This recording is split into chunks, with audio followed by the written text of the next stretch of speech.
morning, Bloemfontein. Good morning. I'm Dirk Coetzer from Architecture for a Change. And my talk will be mostly about informality, research and sustainability. So just quickly, how do we define ourselves? The ancient role of the master builder or architect was born from artisans such as stonemasons, carpenters, which were involved in the construction industry. So we aim to become master builders in order to become master designers. So the projects I will speak about today is mostly our informal projects, and then you ask why informal settlements? Well, they are still growing and we need to question their sustainable footprint as well, not just the formal environment.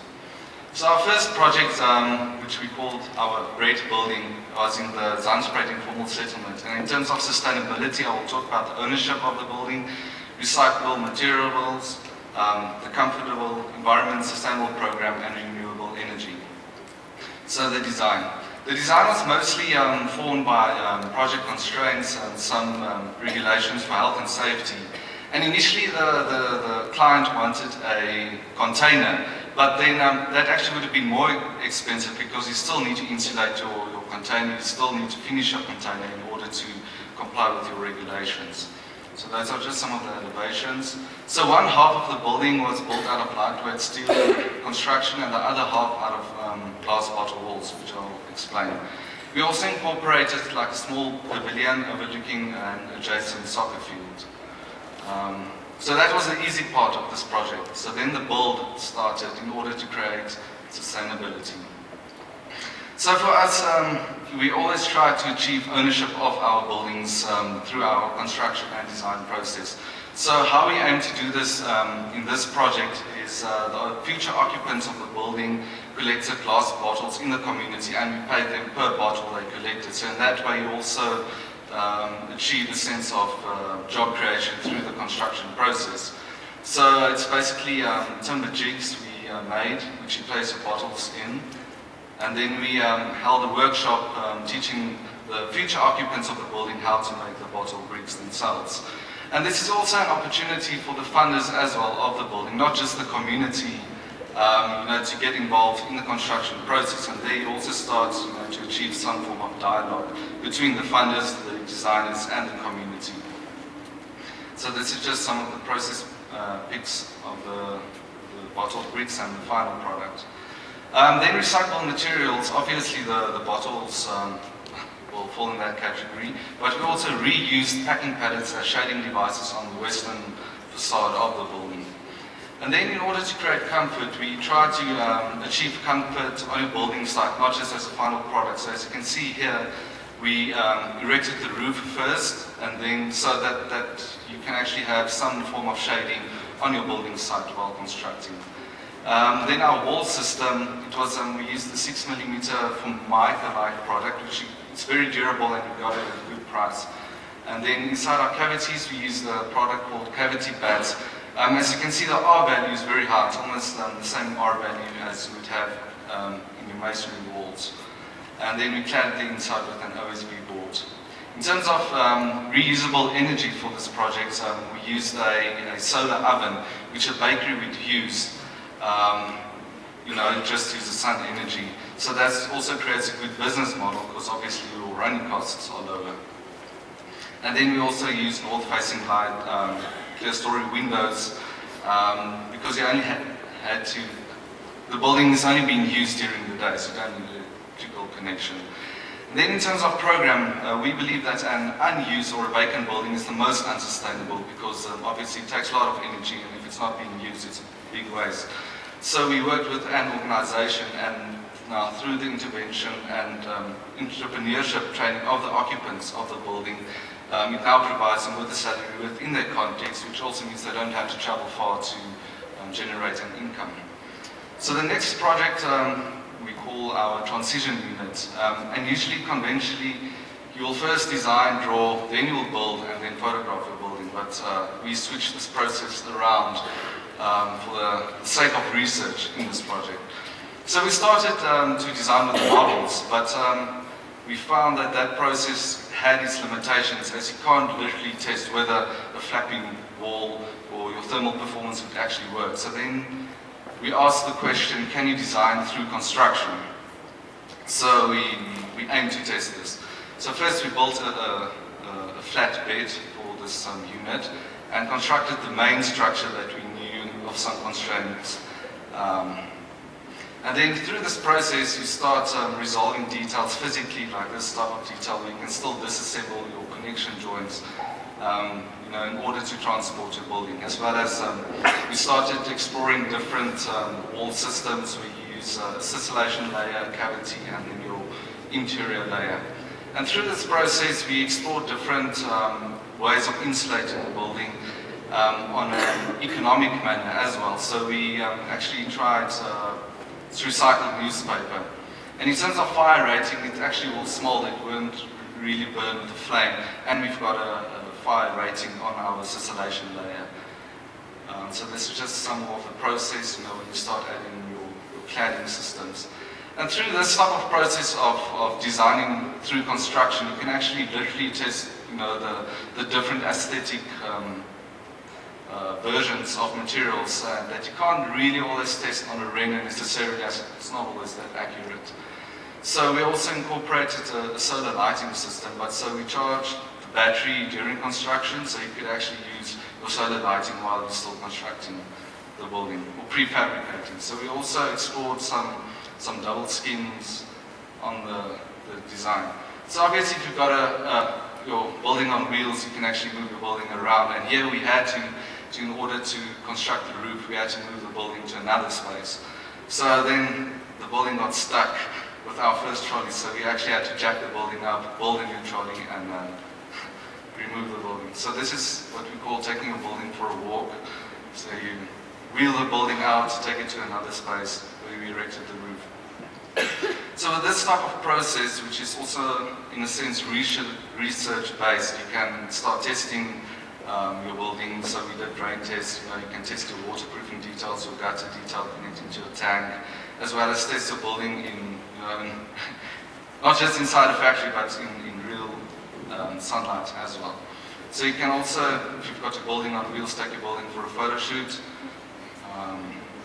So we found a site for the building, and this is where we started testing, how efficient is it to disassemble the building.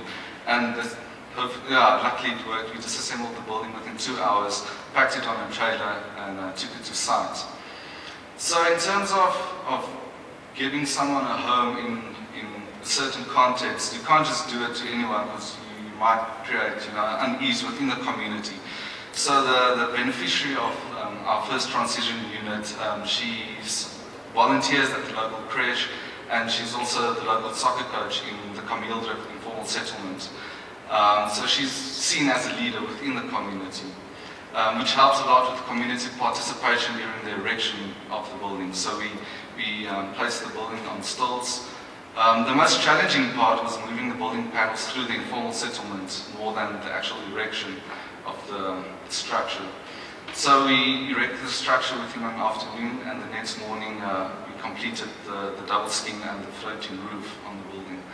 There's John having his lunch. So in terms of the final product, we wanted to achieve a design that's contemporary and innovative, but still suits its context. And yeah, I don't know, I hope we achieved that. I believe so. So these are just some of the final images. And if you've got a traveling building, you actually start getting different views outside of your window, which was quite interesting. And then eventually, people start taking ownership of your design, which is always a sense of achievement.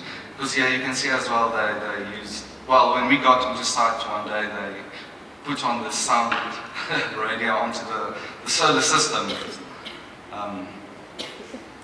So, like I said, the drawings only came after the build of this unit. This is just comparing R values of a corrugated iron, which is like 0.3, container steel, it's 0.5. Then your double masonry wall, which is around about 3.3, and then our composite wall, which achieved an R value of 3.8. This is just exploded axle, indicating the different layers of the building, and showing the building in a broader, well, the bigger idea of such a unit. You collect rainwater, so that can lead to subsistence farming as well as shading where your door flaps up. You've actually got shading outside of your structure. And exploring different options on how to transport such a unit. So you can actually fit 4 of these units back into a 6-meter container. This is just some of the sections showing how the double scheme shades the structure during summer and exposed in the winter. So exploring the idea of transition housing. In 2001 there was around about 1,100 informal settlements in the country, and that number has actually risen to around about 2,700. And while RDP housing, it provides a house, but many people never qualify or they wait many years. So we envision this almost as being a solution within your direct environment, providing with a better direct solution. And then if you do receive an RDP, you can actually move your transition unit there or leave it in the informal settlement. So the last project I'll talk about is our Mamelodi pod. That's also in Pretoria. So this is actually a wonderful site as it overlooks the soccer fields in the informal settlement. That's just some context drawing.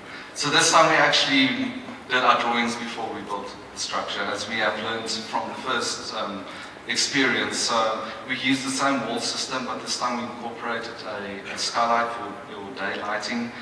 And a few changes, with these type of your sidewalls and protruding past the main structure, it actually becomes more efficient because your water detailing is much easier. So the lessons learned from construction, we actually this time constructed the panels flat on the floor, which proved to be much faster, efficient and easier. And we also arranged to get a flatbed truck, which also was much easier than using a trailer. So this time we had volunteers from Arsenal Football Club, and it's quite amazing through the construction process and community involvement. Like speaking about dialogue, you start achieving a situation where your volunteers, your community and your designers start working together on a common purpose, which is the erection of the building. So this is just some of the process pics of this unit. And then the final product, where this time we used a much bigger water tank, because we found out it's like only 200 rand more expensive from a 60-litre water tank to a 1,000-litre water tank.